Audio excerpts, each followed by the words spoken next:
On, yeah. He's on, but I can't hear him. I'll come back. Alderman Derry Cussy. Aye, present online. Thank you, Derek. Was my name called, Maura? Yes. Thank you, Alan. Right, thank you. Angela Thank you. Dobbins too, Maura. I'm only hearing you It's now. okay. We just started. Angela Dobbins, we're coming now. So we're just working through the list. Thank you. Alderman Keith Kerrigan. Maura. Thank you. Alderman Hilary McClintock. I think she might be on holiday. Okay, we'll come back. Councillor Jason Barr. Come back. Councillor John Boyle. Here. John's on, yeah. Councillor Angela Dobbins. It's Maura. Thanks. Thanks, Angela. Councillor Paul Gallagher. Sure. In the chamber. Councillor Christopher Jackson. I'm sure. In the chamber. Councillor Dan Kelly. And Shaw, Maura.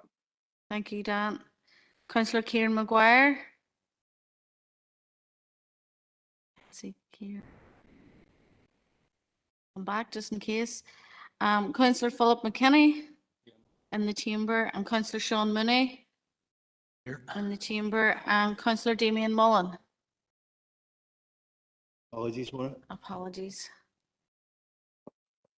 Okay, I'll just run through the ones that were missed. Alderman Hilary McClintock. No. And Councillor Jason Barr. Here, Maura. Thank you, Jason. I missed you the last time.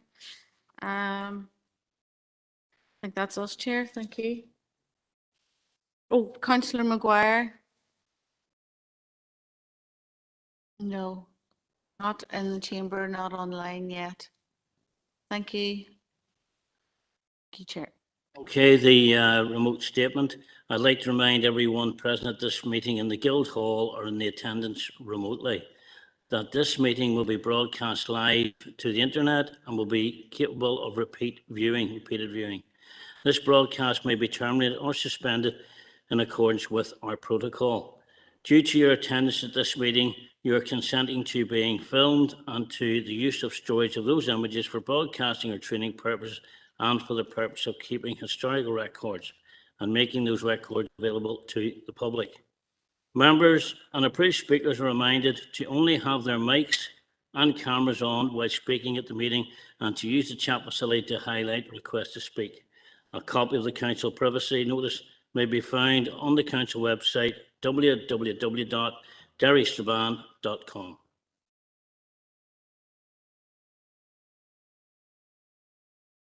Have we any declarations from members?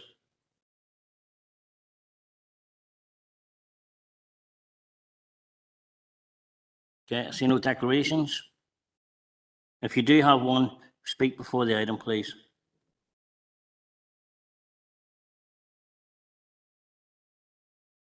Have we any chairperson's business? No business? I didn't get an opportunity to contact you prior to the meeting, but I have a brief issue just to raise if it's appropriate. Please go ahead, Dan. Yeah, thanks, Chair. I would propose that the committee record our condolences to Rosemary McMenamin, who's in the planning department, on the untimely and tragic death of her sister, and that's the proposal, Chair. Thank you for that, Dan. I'll make sure it's done. Thank you very much.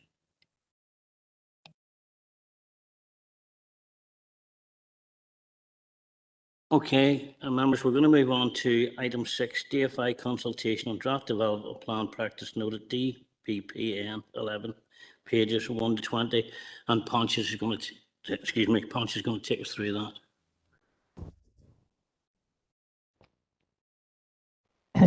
Thank you, Chair, and good afternoon, members.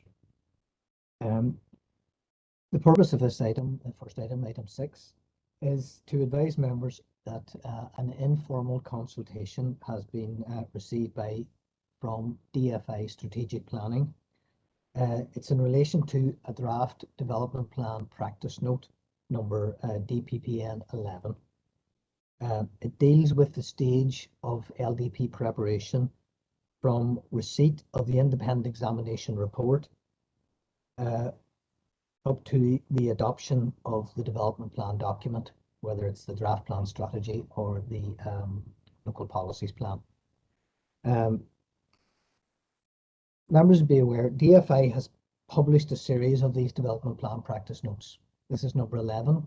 The last, number 10, dealt with the previous stage, the stage that we are currently at, up to submission of the draft plan strategy documents. Members, these practice notes are designed to guide the planning officers and other relevant users through the process of LDP determined preparation. They deal with procedures, good practice, and legislation that we must follow. The Council must take account of these guidance notes in preparing our LDP. So that's the requirement, to take account of them.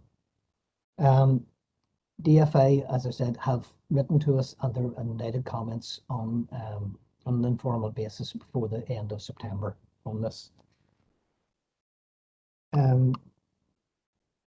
This DPPN 11 follows on from DPPN 10, and obviously that is the stage that we're at the minute, trying to bring the LDP through to its formal submission and then to the independent examination. This draft practice note is the follow-on stage, so we're obviously some way behind that, but it's looking forward to the system that we will be facing probably, you know, down the line, about 2 years down the line. The brief content and the notable comments in each section, members, has been presented there in this paper, and there's also a draft letter which we would propose, if members are happy, to submit to DFA. I shall briefly run through the main content, and as I said, it'll be brief, but it's again something that will affect us probably over a year away, immediately after our independent examination. The first section, para 221, it sets out, or sorry, 2.1, as set out in para 3.3 of this paper. It sets out that this is it's a moving feast, so to speak, that the new plan making system is currently being trialled, really. Belfast Council is the only one which has had the independent examination and are currently at this stage awaiting their independent examination report.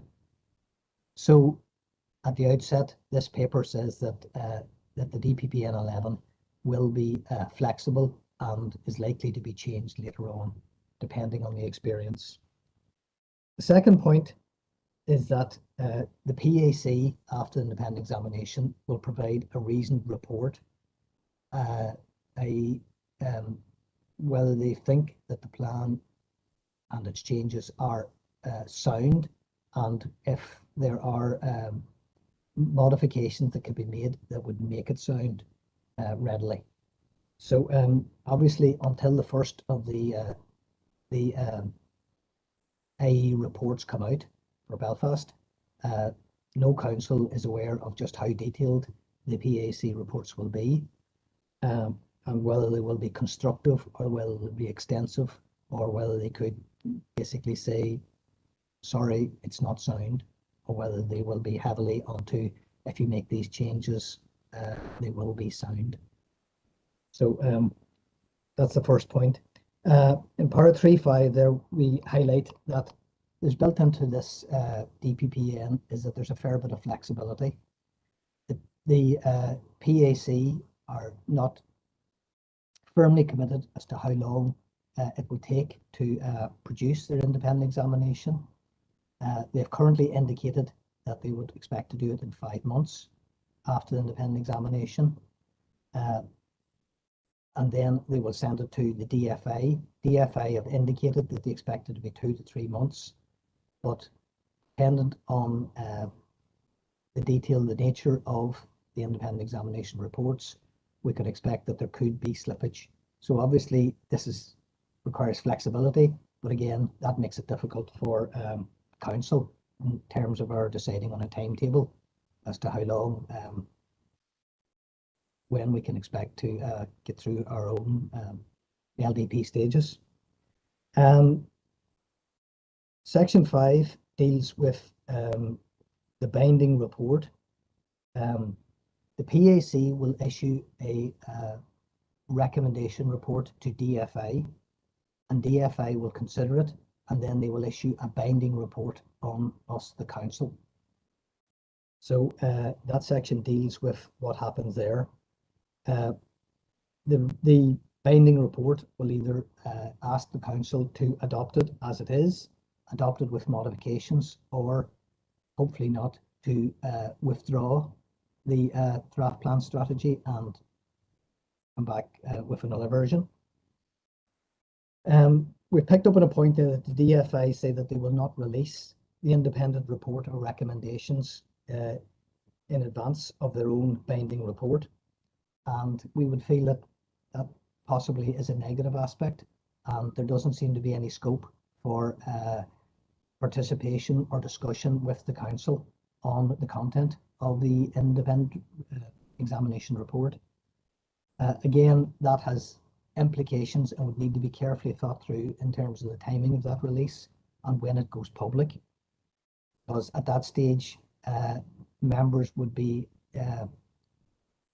would have the potential to put weight on the new draft plan strategy or local policies plan in their decision making on planning applications. So it really depends on when that goes public. It needs to be, I think, thought through a bit better. Section 6 deals with that stage from the DFA direction up till the council actually adopts the draft plan strategy. Then section 7, 8 and 9, they go through a transitional period about what happens between the adoption of the draft plan strategy and the local policies plan and that transitional period, and what weight would be put onto the existing area plans for Derry and for Strabane. It makes the point and clarifies that at the date of adoption, the existing plans and policies will no longer be material for decision making, whether the planning application has been received before or after that date.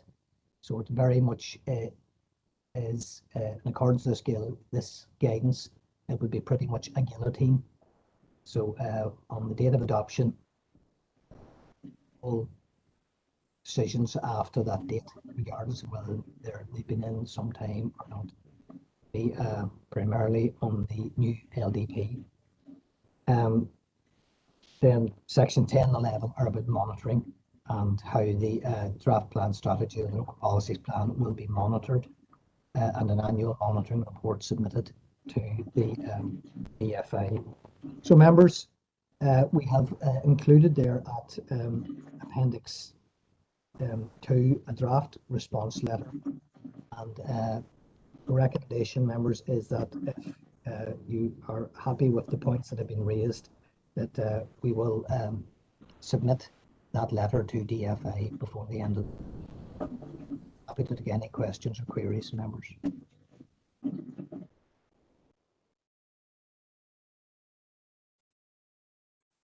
Have we any questions for Pontius? I see nothing in the chat box. Nothing in the chamber. Thank you.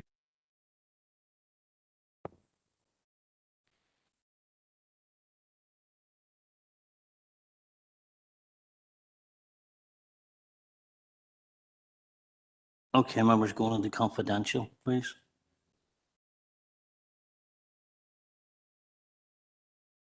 Proposer, please. Thank you, Sean. Seconder. Councillor McGuire, thank you.